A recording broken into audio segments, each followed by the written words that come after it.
22-year-old Jasmine Pace was looking for love, like so many people at her young age. And in 2022, we know that many younger generations do this through social media or different dating apps. And Jasmine was no different. And Jasmine did meet someone. She was swept off her feet like a modern-day fairy tale, and she started a relationship with her Prince Charming. But her new boyfriend wasn't Prince Charming at all, but rather the worst kind of villain from all of those love story fairy tales. Hey guys, I'm Elise. This is 10 to Life. Go ahead and smash that like button, smash that subscribe button, and let's get into it. 10 to Life with Elise starts right now. Jasmine Pace was 22 years old and lived in Chattanooga, Tennessee. She was a student and was studying at Chattanooga State Community College. While in school, she was also living at her parents' house while being a full-time student. Jasmine had a lot of friends and a very supportive family, and she was an ordinary 22-year-old, just starting out her life and figuring out her path. Like most young adults, Jasmine used dating apps to meet potential dates, and eventually she hoped to find a boyfriend. And she did.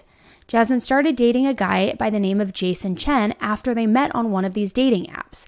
Jason also is 22 years old and going to school in Tennessee, and he goes to the University of Tennessee in Chattanooga. On Tuesday, November 22nd, 2022, Jasmine went over to Jason's apartment after leaving her parents' house. Earlier in the day, according to phone records, Jasmine and Jason spoke on the phone for an hour and 11 minutes. Jason lived at 110 Tremont Street. And once Jasmine got to Jason's apartment that night, she texted her mom and brother, saying that she was going to be staying at her friend Emma's house for the week. However, this was unlike Jasmine, because Thanksgiving was just 2 days away, and she always spent the holidays with her family. So after receiving a text like that, her mom and brother were puzzled, because that was just so out of character for Jasmine. She would never just nonchalantly say, "Hey, I'm not coming to Thanksgiving, I'm staying at my friend's house for a week." So in the early hours of Wednesday morning, November 23rd, at 2:18 a.m., Jasmine sent her mom a text message with a pin to her location. But this text message went unnoticed.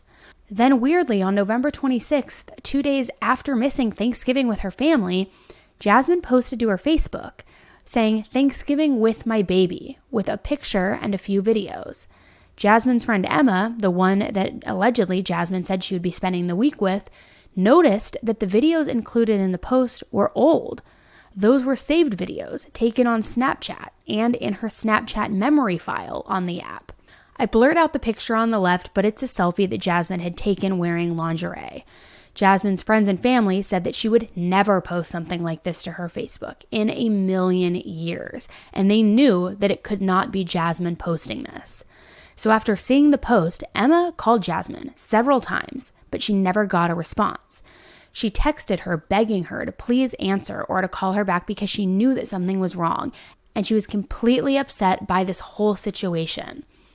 Emma got a response from Jasmine, but it was on Snapchat, and the response came from Jasmine's account, and it said, "I need time alone, give me a break, dang." Jasmine's parents and siblings got similar responses and messages from Jasmine's phone, saying she would call them later.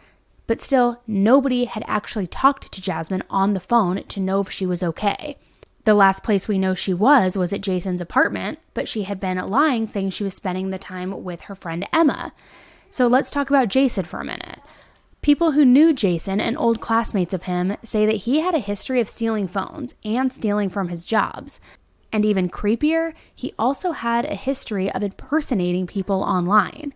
So at this point, everybody believed that Jason was behind the messages and the posts that were coming from Jasmine's phone. On the evening of November 26th, the same day that bizarre Facebook post was made, Jasmine's mom, Katerina, used the My Chevy app to track Jasmine's car. Her car was found after it had been moved to Signal View Apartments at 900 Mountain Creek Road. The car doors were locked and nobody was in the car. Katerina could tell that the driver's seat was moved very far back, which set off alarm bells because Jasmine was just 5'2". So Katerina immediately called the police. When they arrived, she told them that Jasmine had been missing since the 22nd. And I also want to point out how far away her car was when it was found from Jason's apartment. It was about 4.5 miles away, a 12-minute drive. Not very far at all. On Sunday, November 27th at 6:55 a.m., patrol officers responded to a call from Jasmine's parents and met them at 110 Tremont Street, Jason's apartment complex. Katerina told police that she had received a pin drop from that location sent at 2:18 a.m. that previous Wednesday, but she tells him that she hadn't seen it until she had scrolled back up and looked at her messages, which I can totally see how that would happen, especially if a message is sent overnight and you're sleeping.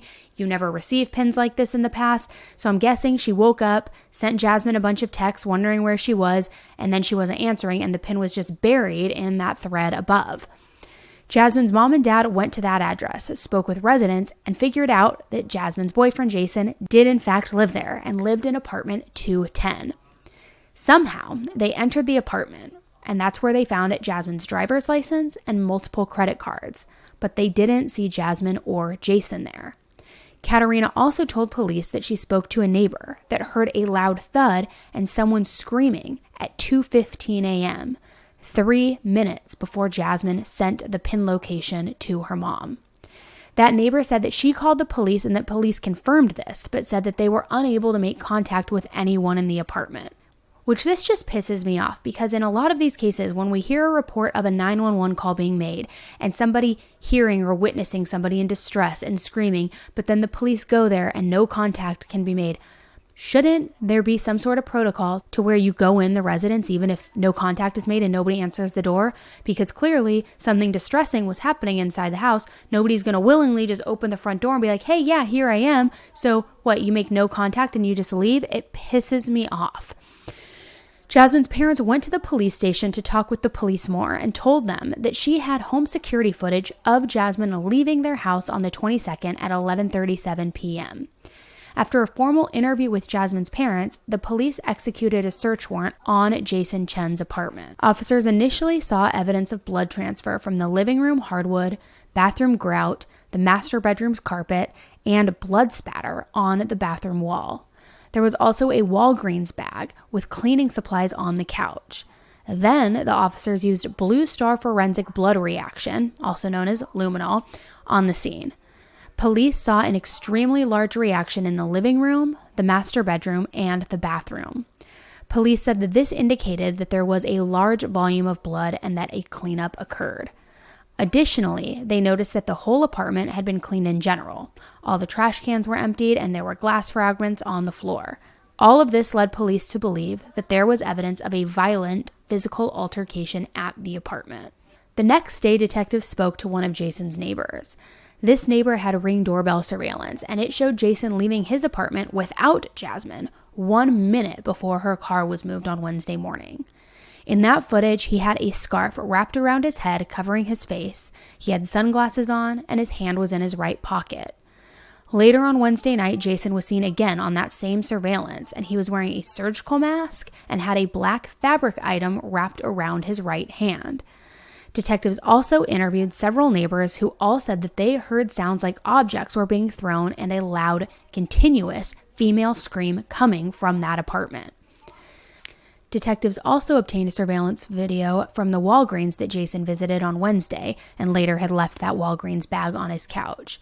Jason actually went to Walgreens twice that day.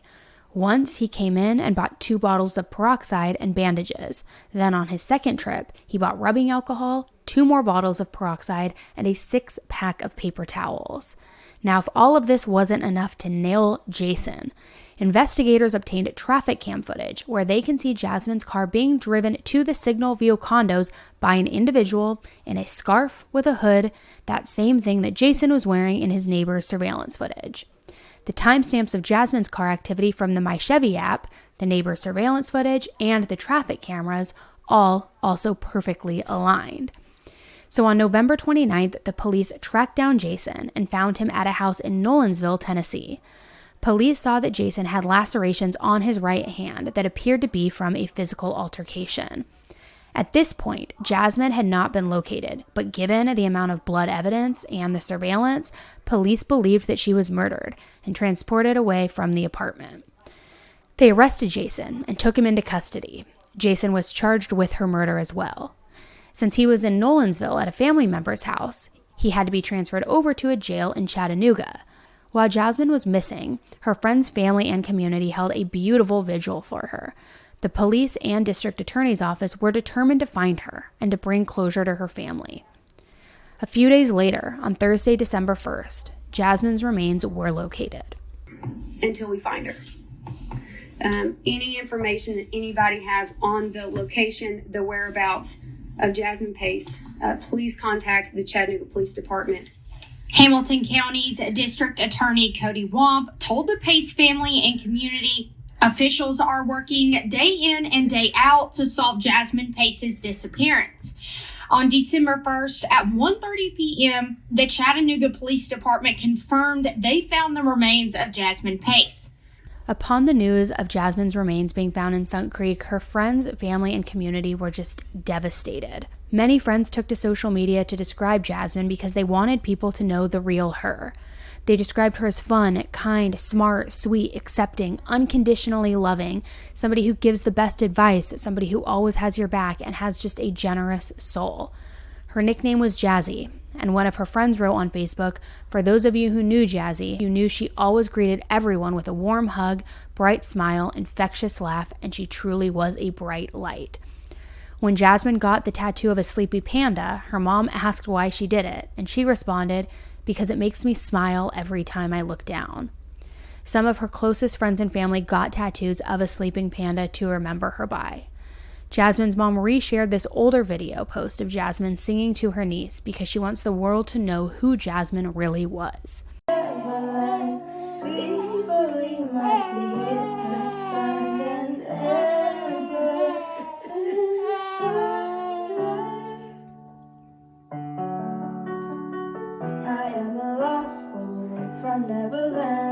Not long after, Jason had a bond hearing scheduled for Tuesday, December 6th, but he was only in court briefly because it was rescheduled to Friday, December 9th. The light is extinguished, and how do you keep the world a lit place? How do you keep it bright and beautiful?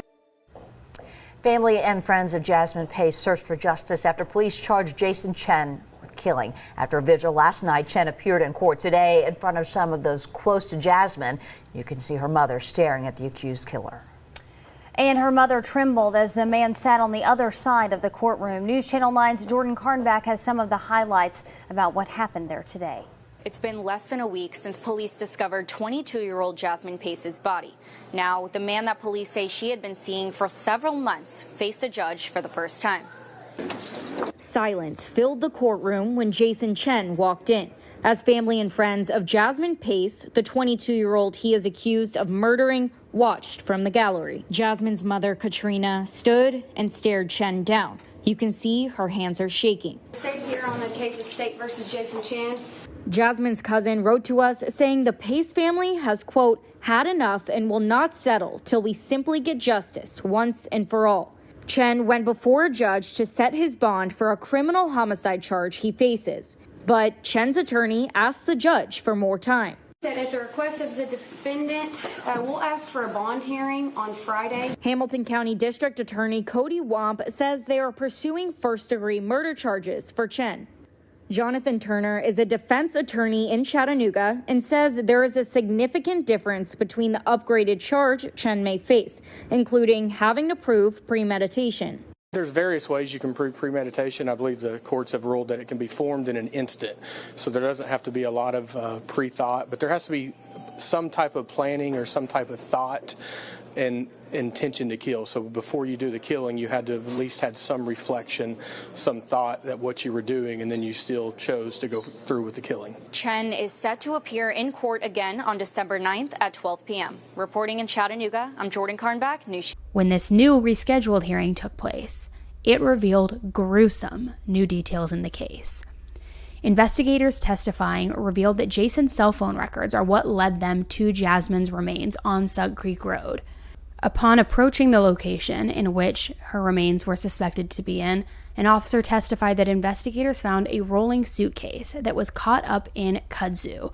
Kudzu is a very dense vine-like plant. So this rolling suitcase was caught up in this huge, dense shrubbery terrain area. And inside the suitcase, police found Jasmine's remains in trash bags in the fetal position. The medical examiner testified that one of Jasmine's arms was shackled to her ankle. They included that she was stabbed a total of 60 times on the right side of her head, neck, shoulder, and upper back. The investigator testified that it was the largest amount of blood he'd ever seen at a crime scene, and that there were also wounds on Jasmine's hands that indicated she tried to fight off her attacker. A horrific, brutal crime scene, stabbed over 60 times, which shows that this was a crime of passion, that this was fueled by hate, that this was overkill. Very rarely do we see that amount of stab wounds when it is not overkill and when it's not somebody who is truly just trying to inflict maximum pain and make sure that this person is dead. So let's talk a little bit about Jason and what came up in this bond hearing as well. Jason was born in New York, but went to live with his grandparents in China until he was 4. He later moved to Tennessee with his parents. His mother testified at the hearing that he has no mental health issues that she's aware of and that he has never shown violent tendencies. Now, during this hearing, Jason's mother also stated that a member of Jasmine's family showed up at her door and asked about Jasmine. And she says that prompted her to ask Jason about her, to which Jason replied he didn't know anything. And then when police arrived to his mother's home looking for Jason, an investigator said his mother's first words to them were, "Do you have a warrant?" In a phone call made from jail after his arrest, Jason said that he wished he would have taken his own life as well. Investigators said cell phone records show that he also went to Nashville's airport shortly after Jasmine's disappearance, but financial records show he did not buy a ticket. He possibly had the intention to flee, but then didn't actually execute the plan. So a judge set bond at $5 million and said that if Jason does make that bond, he must remain under house arrest with geographical restrictions and also has to forfeit his passport. His next hearing is scheduled for February 16th at 9 a.m. Friends and family remembered Jasmine at her funeral in Red Bank on Thursday, December 8th, honoring the young life that was taken much too soon. It's unclear what the exact relationship was between Jasmine and Jason, like if they were a serious boyfriend and girlfriend or just casually dating, but let's talk more about who Jason Chen is. Yeah, David, Cindy, Jason Chen's now former classmates are using words like unsettling and upsetting to describe his alleged involvement in Jasmine Pace's death. Today, they told me that when they went to school with him, he had a reputation for inappropriate behavior online.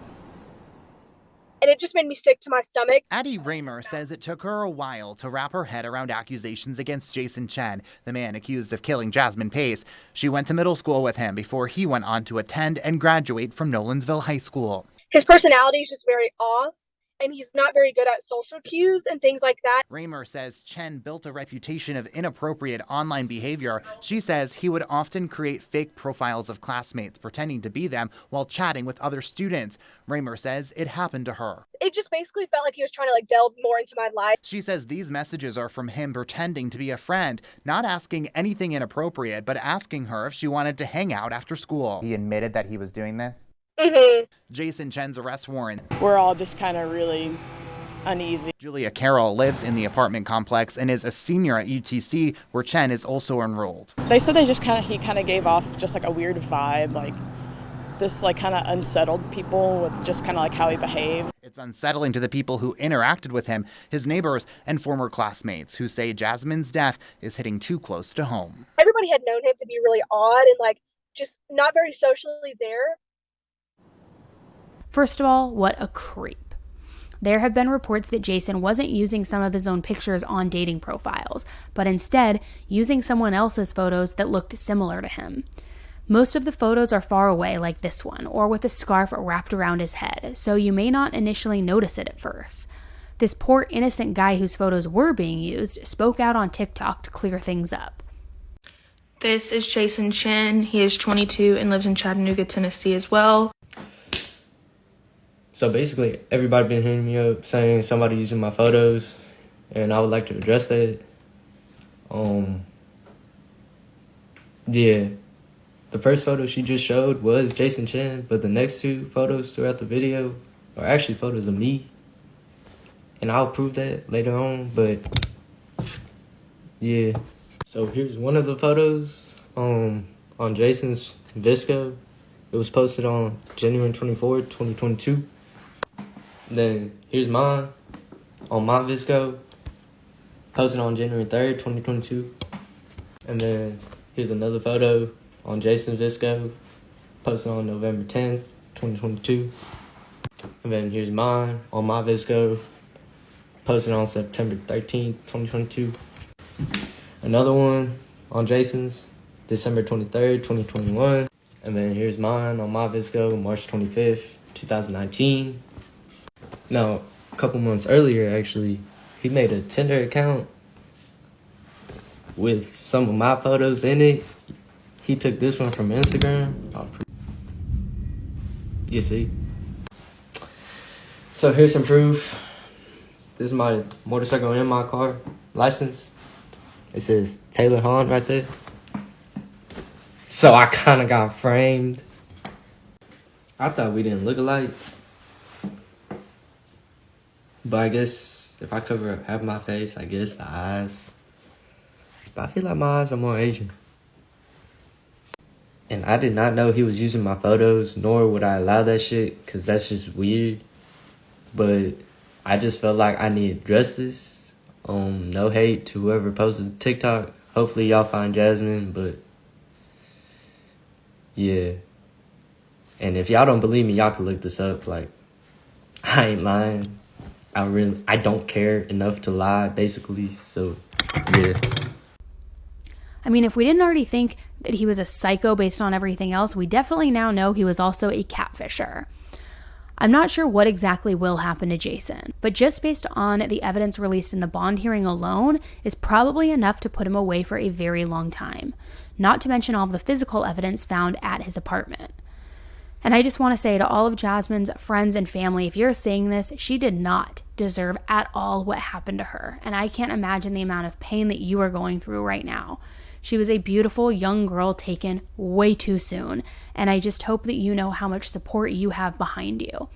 Jasmine will get justice, and her voice will be heard in court, and we will be keeping everybody updated along the way to make sure that this creep, asshole, piece of garbage person, I don't even want to call him a human, person, thing, I don't know what he is, make sure that he is held accountable and that he is put on blast for his crimes that he allegedly committed.